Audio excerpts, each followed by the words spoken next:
मनातली शंका लगेच सांगते. ही शंका निर्मला यादव इंदापूर पुणे यांची आहे. त्या विचारतायत की एक सरळ आणि सुखी जीवन कसं जगावं. छान प्रश्न. किमान आध्यात्मिक प्रश्न नाही आले तरी प्रश्न चांगले तरी यावेत एवढी तरी अपेक्षा आहे. हो.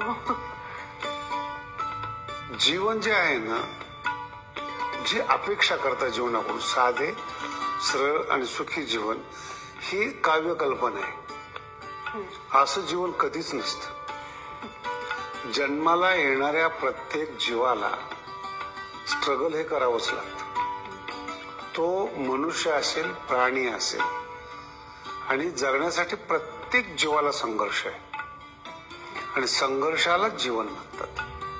म्हणून तुम्ही वाईल्ड लाईफ पहा, आपलं मनुष्याचं पहा, धैर्य दे असं म्हणायला पाहिजे. येणाऱ्या संकटांना सामना करण्यासाठी माझी मनस्थिती उच्च असली पाहिजे आणि मनस्थिती उच्च असण्यासाठी तुमच्याकडे या पृथ्वीवर एकमेव मार्ग डिप्रेशन नाही आहे ना, आध्यात्मिक मार्ग आहे. आता आध्यात्मिक म्हणत असताना मी शास्त्र, बुवाबाजी, मंत्र असे शब्द नाही वापरत. आध्यात्मिक शब्दाचा अर्थ आहे की तुमच्या आतमधल्या मनाला उद्या होणाऱ्या दुःखासाठी मार्गदर्शन करणं, जसं मी आता करतोय. की हे जीवन सरळ नाहीये हे एकदा समजलं ना तुम्हाला की दुःख नाही होत. ऑपरेशन मध्ये आपल्याला कापणार आहेत की आपली मानसिक तयारी झाली ना, दुःख नाही होत. आपण आनंदाने सामोरे जातो आणि कापायला होतो, कारण की ती प्रोसिजर आहे. तसं जीवन एक प्रोसिजर आहे, त्याच्यामध्ये कुठल्याही प्रकारचं सरळ मार्ग नाहीये. अंतःकरण सरळ ठेवा, वाकडे मार्ग सरळ होतील. बाकी तुम्ही सिंपल जीवन जगण्याचा विचार करताय ते साधू जगत असतात. ते माणसात राहत नाही, जंगलात राहतात. त्याला एकांत म्हणतो आपण. तिथेही एवढं सोपं जीवन नाहीये, कारण की एकांत पचवणं ही देखील तपश्चर्या आहे.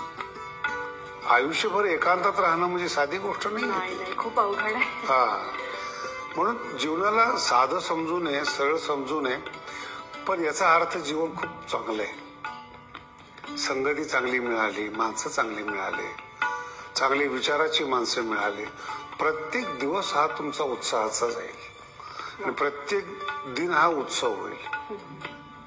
अशाच्या संगतीमध्ये राहा.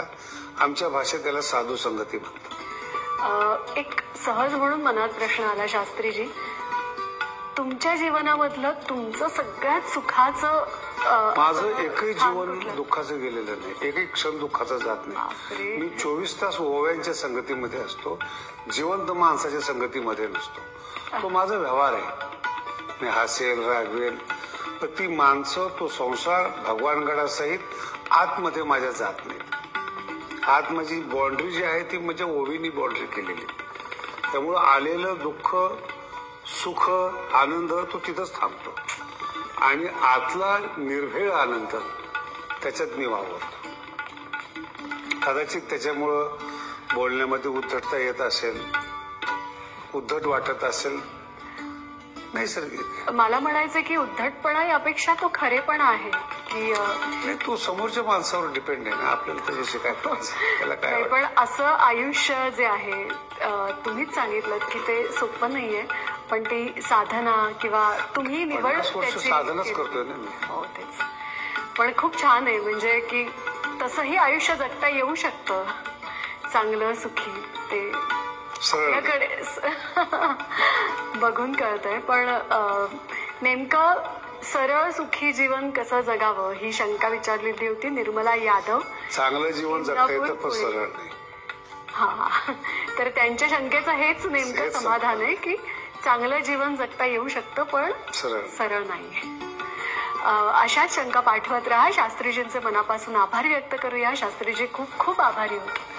आणि आध्यात्मिक शंका समाधान या सत्रात आपण भेटणार आहोत, पण उद्याच्या भागात.